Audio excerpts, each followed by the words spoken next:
Thanks for joining us. So today we're going to be discussing authenticity and branding, especially going into this next frontier. And as a follow-up, we'll also be discussing how some of that relates to our previous segment in terms of some of these new 4Ps of digital marketing. So I'm Kari Motain. I'm the Associate Director of Multicultural Strategy. And I'm Ronnie Andrade. I am the Director of Paid Media. Great. So we'll just hop right into it. So I think, Ronnie, last time, I was discussing with Emily in terms of the new 4Ps, which is, personalization, partnerships, positioning, and then purpose. But I think, the fifth factor there that's kind of underlying in all of those is really this concept of authenticity in terms of branding and marketing. So I think that, we should just start there. And I think obviously it's going to be the focus of today's conversation. But, where do you think brands should start? I think especially on the media end, when we're talking about social media, the social media ecosystem's a little bit different than it was before the pandemic. Where should brands start in terms of presenting themselves more authentically on some of these platforms? Yeah, of course.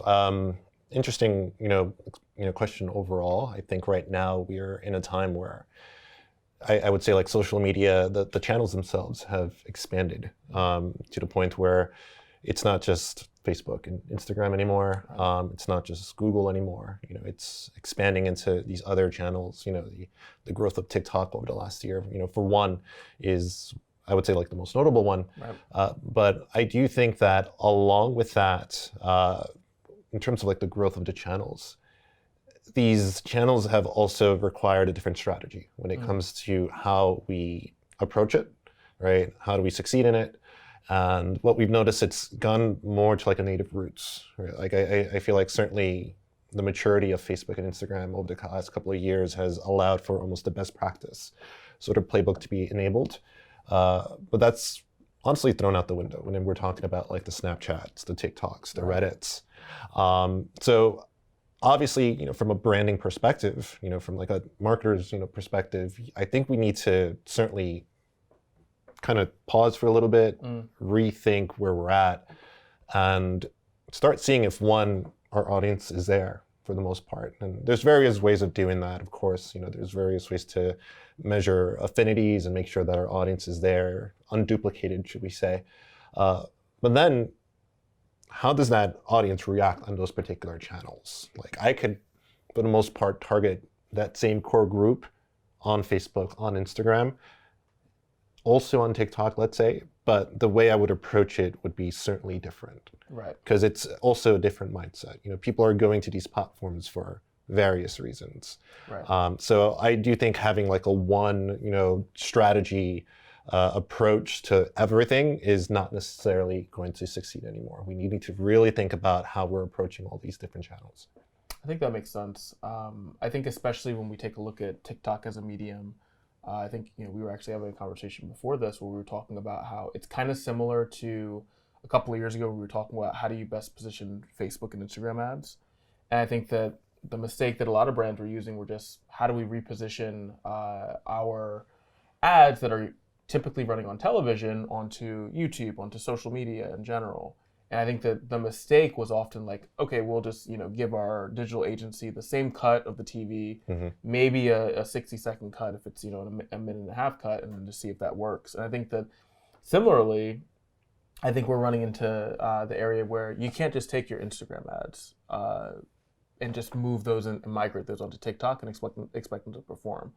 So I think on your end, what are you seeing as like the primary pitfalls that brands are going into in terms of, the barriers that they're having to authenticity when they're migrating onto, let's say, a TikTok? I would say it's a little bit of that, right? Especially on the creative side, making sure that we have a whole different set of creatives when it comes to these new channels, right? Like to your point there, an ad that would have done well on YouTube or Instagram just sounds or looks too polished when it comes to TikTok. And I think if we go that approach, it just shows I would say almost a naivety, to the brand, not necessarily understanding what the platform's all about, not necessarily understanding what I would say like the user wants from that particular platform. And users are smart, especially when we're talking about like these platforms, and they're going to be able to spot that sort of, I would say, ingenuine approach And I would say, especially on these mobile like platforms, it's so easy for a user to just swipe away and just go on to the next ad. Very short window of opportunity. Yeah, no, that's true. It used to be like a 15-second, 6-second sort of like duration. It's like now we barely have a second. Right. So I think just that genuineness, when it comes to understanding, I would say like even the language, when it comes to users on these platforms, but then making sure that we do have like the creative arsenal to really, pinpoint, on these channels. And that doesn't necessarily mean like it's greater investment. I think it's like, especially for like, let's say a TikTok or a Snapchat, influencer ads, are really popular and they work better. That doesn't necessarily mean that we need a whole production team to like create these new things. But it's more of just like, we need to sit down, we need to really think about this. And, we need to ask these questions. Does it make sense to like go down this new channel to expand? Right. So I think on that end, in terms of some of those content and creatives resonating, I agree with you. I think sometimes when branches show up and you see the standard ads, it's like it does sound like a one of those how do you do fellow kids moments where it's like, all right, here's an Instagram ad or here's like a YouTube ad that's just made its way into TikTok. But I guess aside from influencer content, how do you think brands can leverage user-generated content and maybe some more, even if it is actually made in a creative studio, how does the content overall differ from, let's say an Instagram or a Facebook or even a Twitter? That's a good one. That's a good question. I think what we are looking more into on these platforms is providing more of a value to the user, right? And I think that's where UGC content really excels, as to where, for example, like on a Facebook, on an Instagram, we're painting almost like an aspiration, right? Like this is the product, this is our brand, this is what we think of ourselves. On these new channels, it's almost the opposite. It's more of just like, this is what you benefit from using, this particular product, right? And that's where we see like influencers really excel. It's like, hey, I utilize this product, I use this product every day, it makes my life so much better, and then therefore I recommend it. I'm not necessarily pushing my agenda and or my story to you. Right. It's more of just like, this is how this particular product gave me value, and maybe you should try it too, right? So I think that's a big difference there. It's certainly putting the user more on the driver's seat instead of brands kind of utilizing these particular platforms to, kind of like speak about themselves. I think that makes a lot of sense, and I think that some of the underlying tones that I'm getting here is also just the audience standpoint as well. Yeah. Obviously, I think that there's not probably not a universality in terms of usage of TikTok. I think it's got a massive audience, but it's not everyone is necessarily using this platform. I think the same extends to Snapchat, and to an extent, I think the same extends to Twitter. So I guess the other question here is that how does culture play into this? How does age, whether it's age, ethnicity, cultural background, how do all of these factors play into how brands are positioning themselves onto some of these platforms?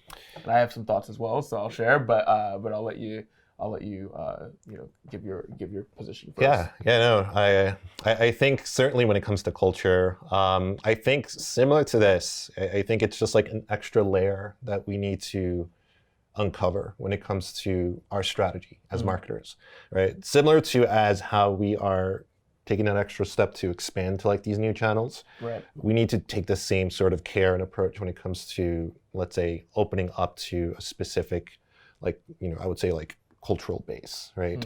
We need to be able to, same again, I think the big takeaways here is like being able to speak their language, right? Being able to come up as authentic and not necessarily to your point, it's like, you're the parents, Right. kind of, going that approach overall. But I think it's mostly that, I think it's just being able to uncover like the nuances, being able to like really shine in that sense of how does my core group interact here, and why do they utilize this platform in this particular place? And does it make sense kind of showcasing this particular product in this point in time? Right. Yeah, I think that you said speak their language, and I think that that can be taken metaphorically, but I think that's also literal. I think that Of course.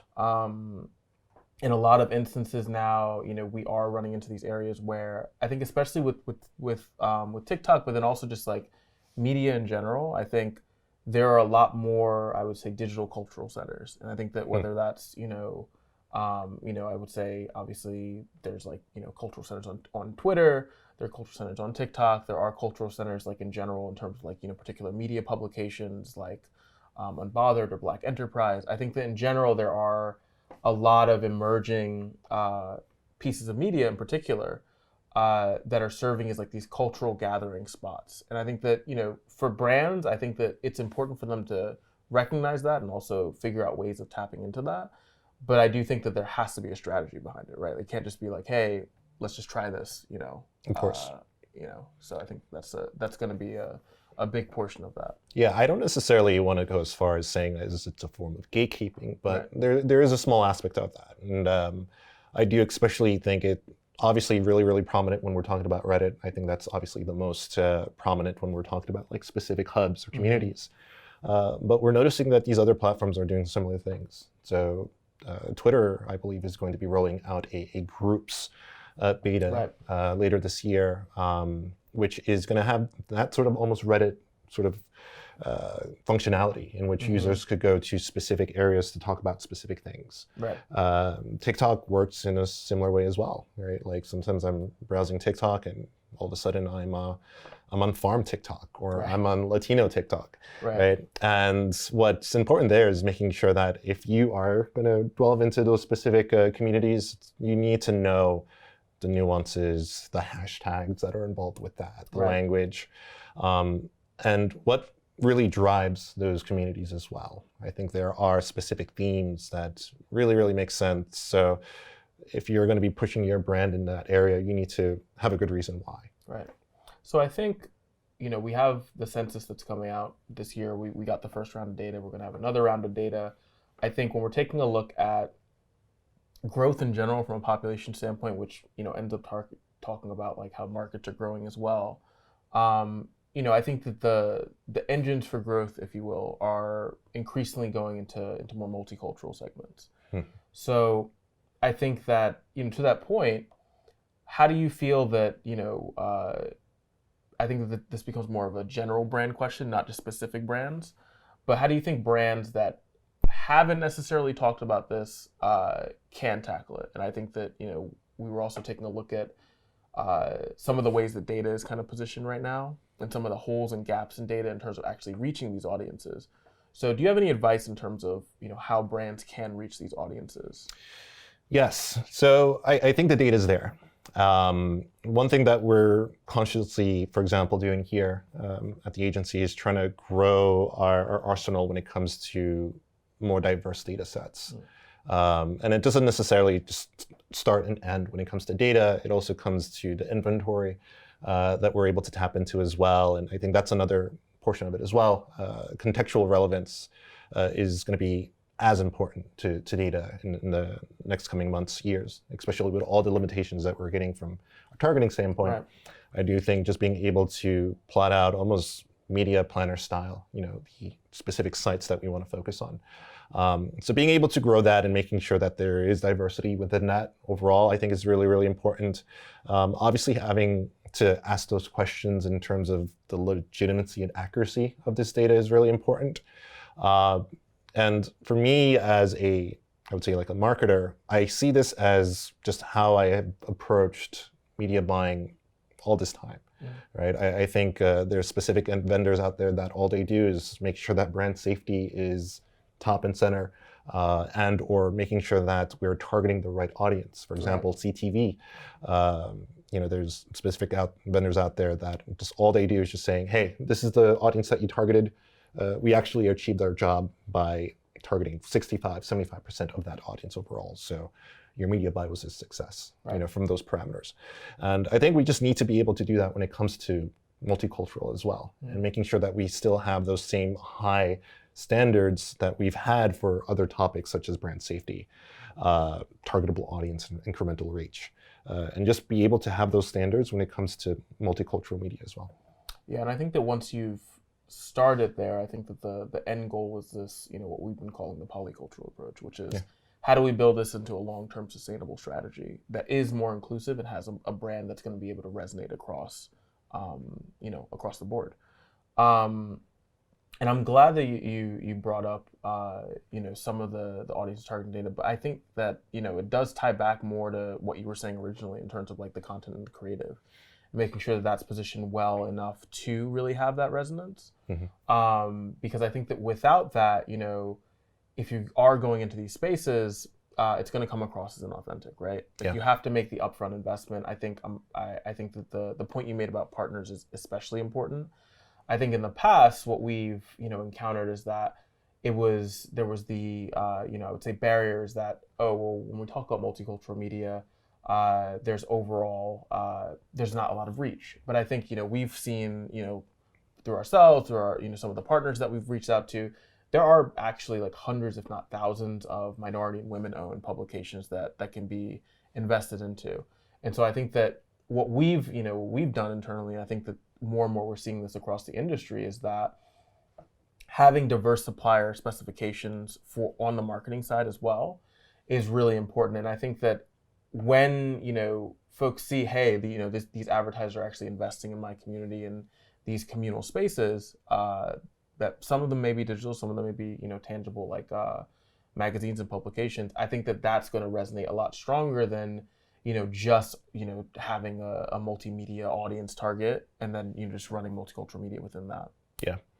I think what's important to just keep in mind is that the technology is there, the data is there, and it's sometimes easy to lose track of that, especially in a world that we live in, full of algorithms and data. And I think all these are tools that we need to certainly utilize, but especially I would say like in the last year and a half, there's been so much happening to just put more of a humanistic approach to our marketing. Right. And I think that I don't want to go down the route of just content is king, but it kind of goes down that route, right? I think just making sure that we have strong branding, a really genuine approach is what's going to either make a brand fail or succeed when it comes to these new ventures. So yeah, I think it's certainly, like I said, the tools are there, but we got to use them correctly. Well said. So I think that wraps for today's session. I think that's an excellent note to end on, Ronnie. But I think that as a whole, going forward, that's really the direction the industry is taking. And I think that authenticity piece is really key. But I think that we talk about authenticity a lot, but I think that the going a little bit deeper and talking about the data that's required, the content that's required, those are all the puzzle pieces that are needed to really go in and build that authentic connection with the audience. Thank you for joining us today. I think that in general, we're excited about the direction that the industry is taking over the next few months and the year to come, and look forward for more specials and content coming forward.